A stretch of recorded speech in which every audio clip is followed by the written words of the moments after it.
Brasil de Fato, 20 anos. Apoie e lute.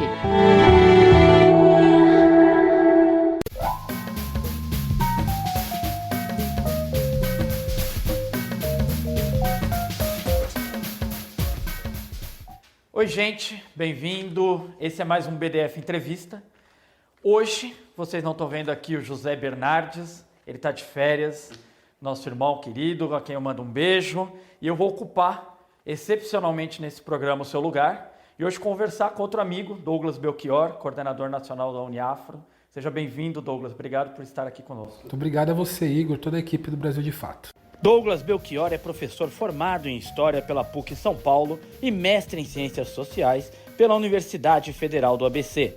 Desde a juventude, atua em defesa da educação e dos direitos da população negra e trabalhadora. Douglas também é um dos principais articuladores da campanha nacional Tem Gente com Fome, que em 2021 arrecadou mais de 25 milhões de reais e levou alimentos, itens de higiene e de limpeza para mais de 100 mil famílias brasileiras. Tem participado ativamente em eventos nacionais e internacionais, levantando a pauta do racismo ambiental na emergência climática.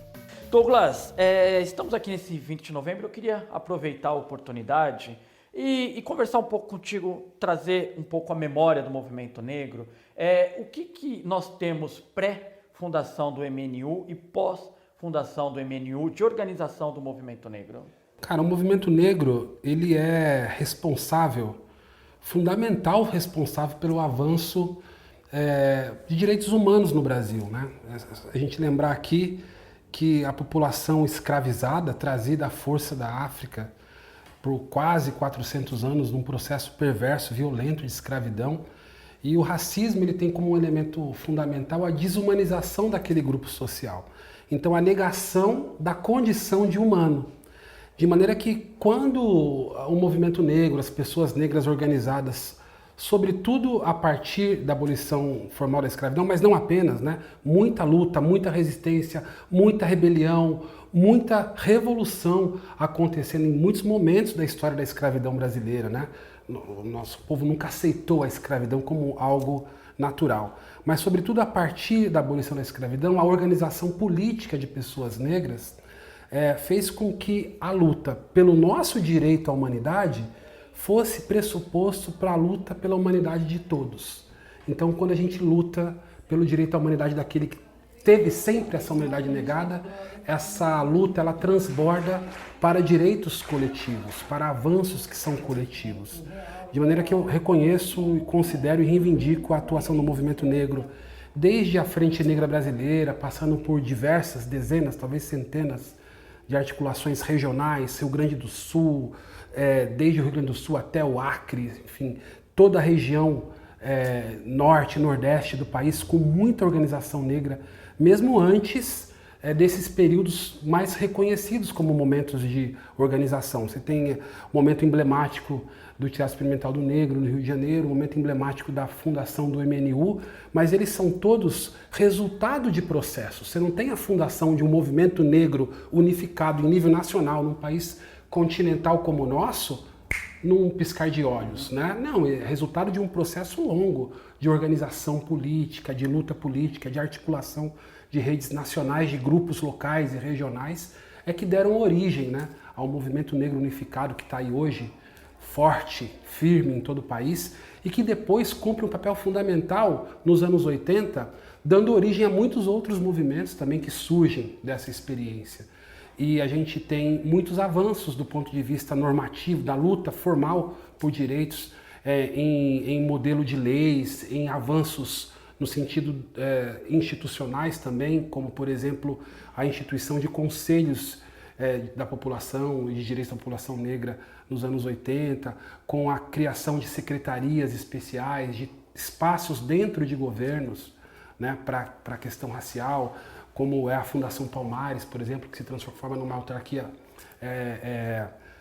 permanente, garantida na Constituição, como é depois a criação da Secretaria Especial da Igualdade Racial pelo governo federal, pelo governo Lula, depois agora o avanço para ministério, a criação do Ministério também dos povos originários e é importante dizer que os povos originários também são alvo histórico do racismo brasileiro, né? A gente tem o racismo antinegro, mas há um racismo que atinge a população também originária, de maneira que o racismo é um elemento fundamental, fundante da própria nação brasileira. O Brasil é resultado desse processo histórico de quase 400 anos de escravidão, mas é também um elemento fundamental da nossa característica, o traço da luta. Porque se tem isso tudo de opressão, tem isso tudo também de resistência. E acho que o movimento negro chega nesses anos tendo sido fundamental, né, na luta contra o golpe que tirou Dilma do governo, da luta e da resistência e da oposição e da denúncia, inclusive internacional, da prisão do Lula, de toda a movimentação social que derrotou Bolsonaro nas eleições últimas, com um debate sobre racismo muito pujante na sociedade brasileira.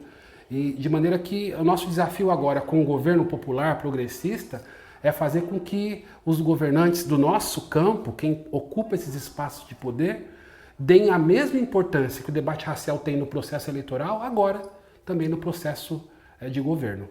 E interessante você falar disso, Douglas, porque a gente teve, eu citei o MNU, porque é considerado um marco na história do movimento negro brasileiro. Eu queria trazer um pouco mais recente. Você participou, você é um dos fundadores da Coalizão Negra por Direitos, que é também considerado um marco importante da organização do movimento negro e que foi protagonista durante o governo Bolsonaro, protagonista durante a pandemia, um movimento de contestação que esteve nas ruas, tomou à frente da recuperação das ruas no meio da pandemia.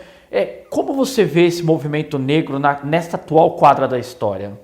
Sem dúvida que a formação da Coalizão Negra do ano de 2019 para 2020 é um marco histórico, é mais um desses momentos históricos em que o movimento negro ele cumpre um papel importante. Isso já aconteceu em outros momentos, a gente sempre cita o MNU em 78, sem dúvida é um marco temporal fundamental, mas a gente tem a atuação do movimento negro com muita força, antes ainda do MNU, em todo o processo de resistência à ditadura, a experiência do teatro experimental no Rio de Janeiro com Abdias, mas antes ainda a Frente Negra Brasileira da década de 30, e pós-ditadura você tem um importante papel que o movimento negro cumpre, incidindo sobre a Constituinte de 88, você tem grandes marchas promovidas pelo movimento negro, como, por exemplo, foi a marcha de 1995, né?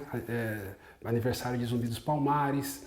Depois você tem a participação do Brasil com o seu movimento negro, especialmente o movimento de mulheres, na Convenção de Durban, de onde sai um tratado internacional que influencia o governo brasileiro, ainda na época, Fernando Henrique, a iniciativas de políticas de ação afirmativa para a população negra.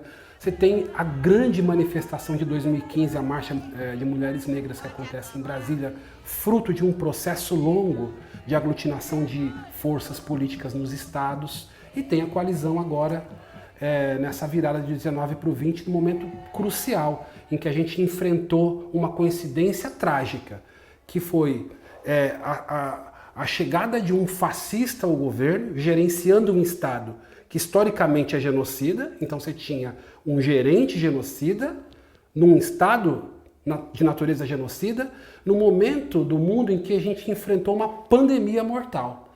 Então essa coincidência trouxe muita dor ao povo negro no Brasil.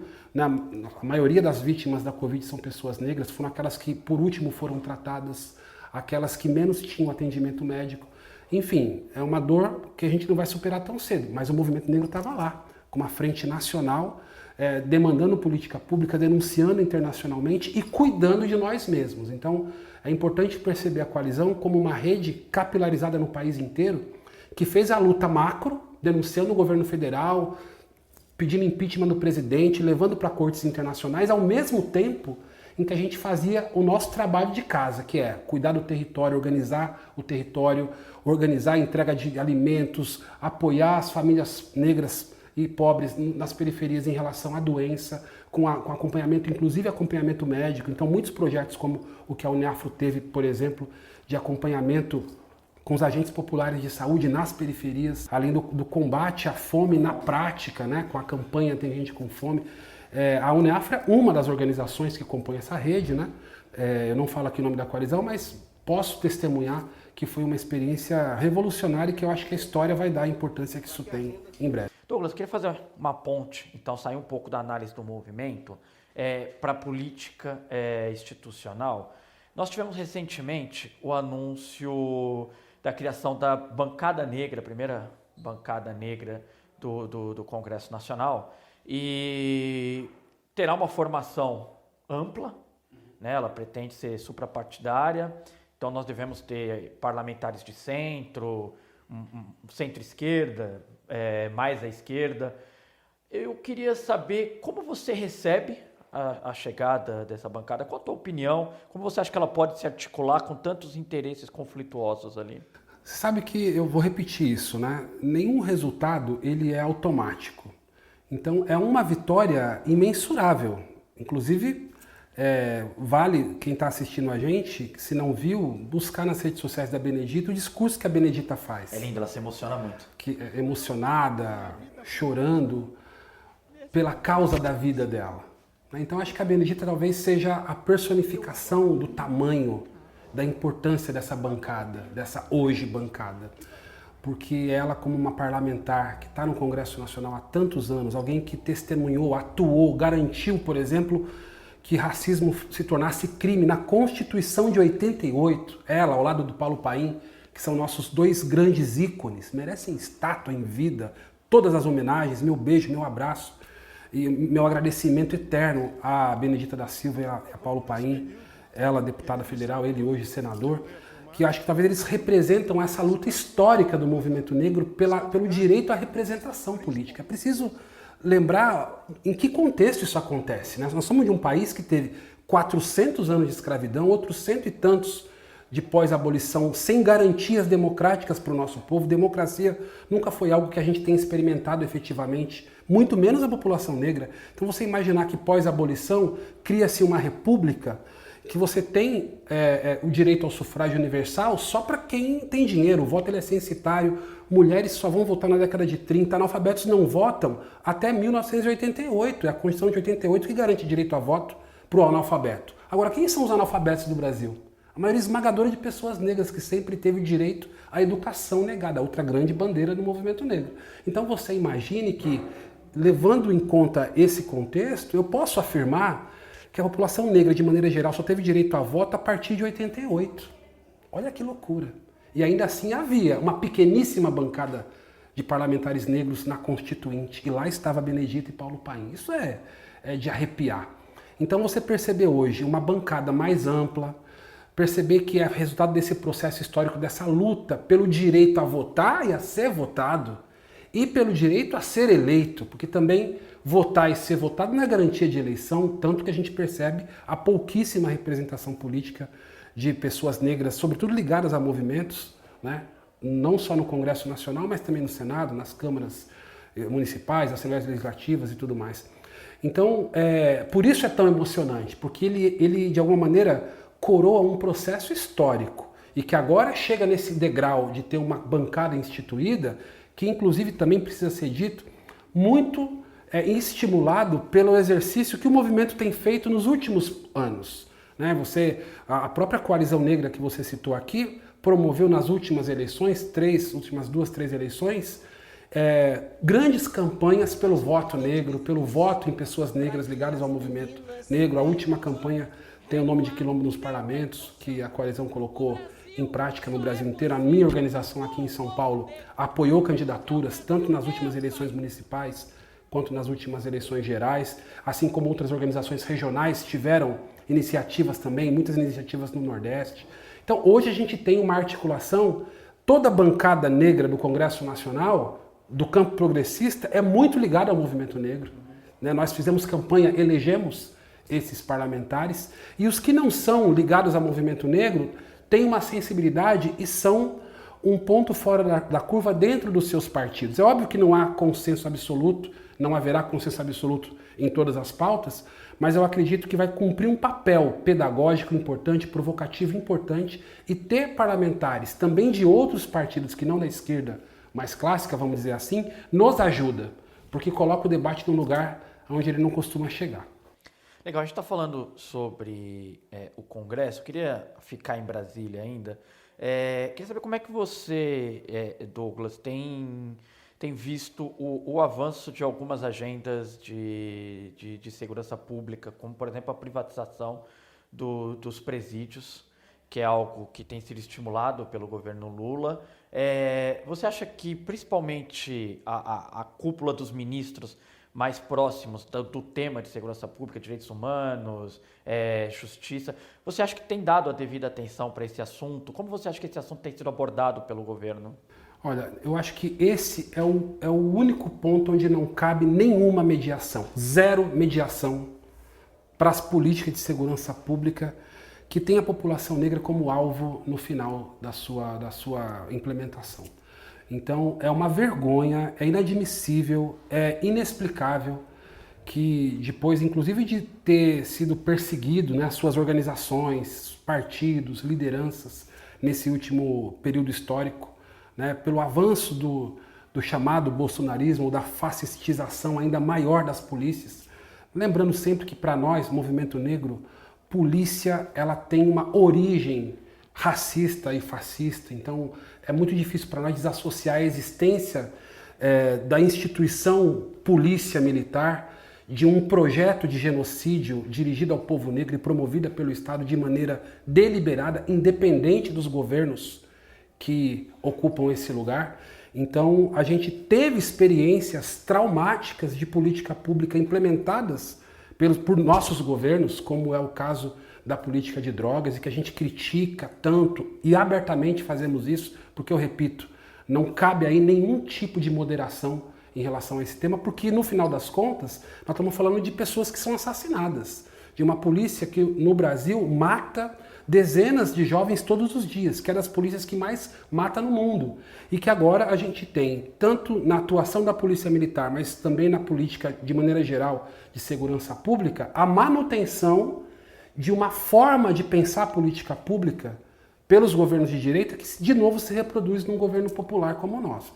Então, proposta relacionada, por exemplo, só para falar das que estão tramitando, né, de privatização de presídios, de cerceamento do direito à saída de quem está preso, de quem está em regime fechado, né, ou seja, de amenização das penas, o debate sobre mudança em exames toxicológicos para criminalizar ainda mais o sujeito, não considerar a possibilidade de avanço e de progressão de pena, políticas relacionadas, por exemplo, como é o caso específico da lei orgânica das polícias militares, que está em debate agora.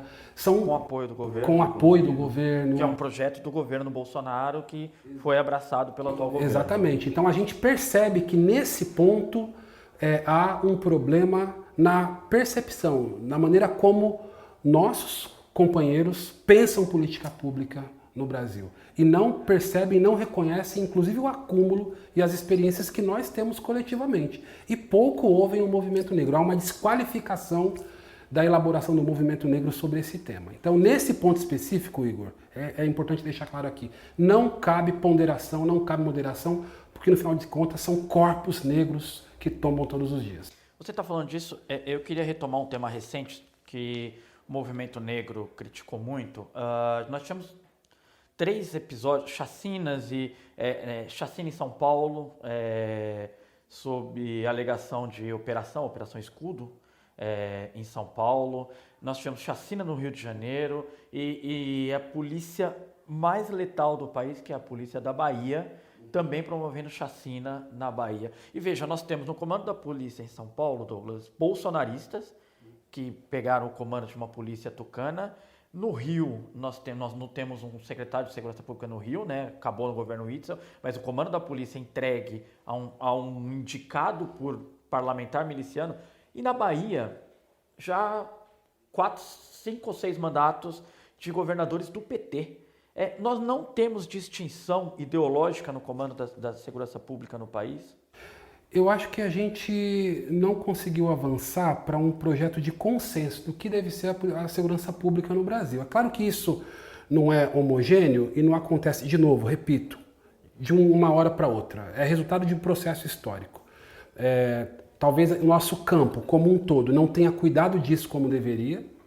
Você tem, do outro lado, um discurso de punitivista muito hegemônico na própria cultura brasileira. Nós estamos falando de um país de herança escravocrata que tem na violência uma prática cotidiana contra pobres e uma polícia que sempre serviu a esses interesses. Uma polícia que sempre teve como principal papel cuidar do patrimônio privado e esculachar grandes bolsões de pobreza, territórios que podem ser violados porque a nossa cultura permite, porque a cultura racista brasileira permite. É óbvio que isso se representa também no âmbito das políticas públicas, das normativas, que quase sempre são recrudescidas, né? Tem reforma sempre para piorá-las do ponto de vista do recrudescimento contra negros. O problema é que governos de esquerda deveriam dar um freio nesse tipo de avanço conservador, nessa política. A gente entende que o país é um país de hegemonia da branquitude, que teve governos seguidos por muitos e muitos anos implementando essas políticas e que a gente não conseguiria mudar isso de uma hora para outra. Nem a mentalidade da sociedade em relação a esse tema, que pede polícia, minha vizinha pede polícia, as pessoas pedem polícia, querem polícia equipada, querem armas, querem punição, querem prisões longas.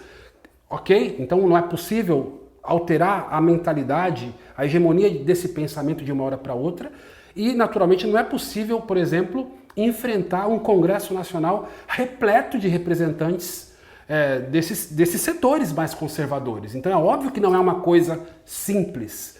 Por outro lado, falta coragem ao nosso campo, falta audácia, falta imaginação, falta vontade de colocar em prática políticas que possam contrapor essa onda. Então é nesse sentido que eu percebo que há uma ausência de sintonia.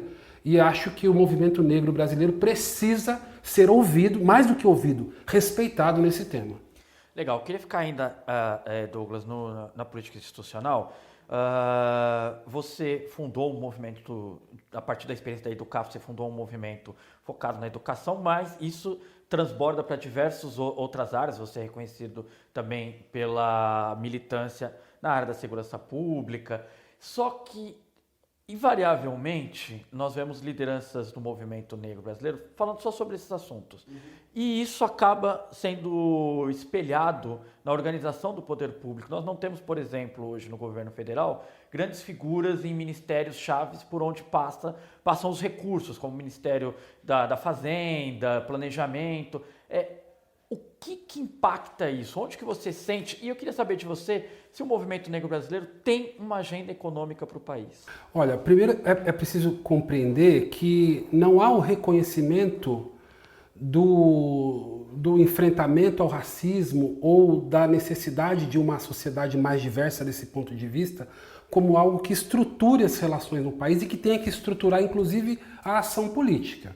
Se houvesse essa percepção, a gente não estaria dentro desses espaços institucionais só nos espaços de cuidado e nos espaços de políticas sociais, que é onde nós estamos, certo? Então a gente não determina o orçamento. A gente faz uso de um pedaço do orçamento pré-definido pela branquitude para ações sociais, para políticas sociais. E aí então a gente, por ter essa cultura, formula muito mais nesse campo, né? Então vamos formular políticas de assistência social, políticas de compensação, políticas de acesso à educação, políticas diversas nesses campos. Isso tem a ver com uma tradição, com uma cultura e que, ok, nós temos avanços, inclusive os governos do PT são absolutamente revolucionários nessas áreas. Eu preciso reconhecer aqui que existe um Brasil antes e um Brasil depois das políticas de acesso à universidade promovidas pelo governo. Claro, demandadas historicamente pelo movimento negro, mas existe ali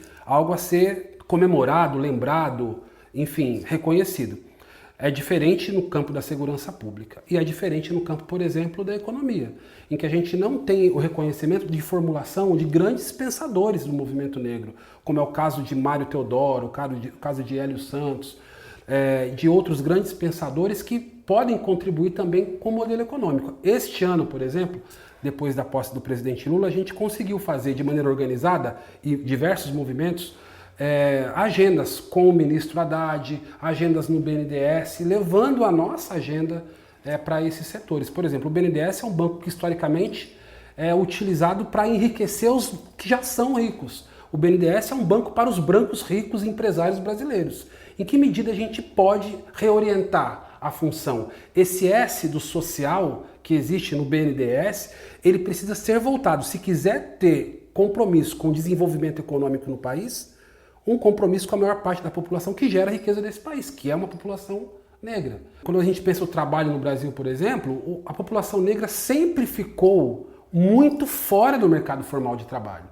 E hoje ainda mais, com a precarização dos espaços formais de trabalho, com a precarização do trabalho em indústria, empresa, né? Tem um novo pensamento em relação a como o trabalho se organiza precisa ser formulado por nós também. Mais do que nunca é preciso pensar nos informais, em quem está fora desse mercado, como é que o BNDES, como é que o Ministério da Fazenda, no planejamento, como é que políticas públicas podem fomentar e ajudar a população negra a empreender, a ter espaços coletivos de formulação e não só no campo individual, de que você pode eventualmente se transformar num empresário de sucesso.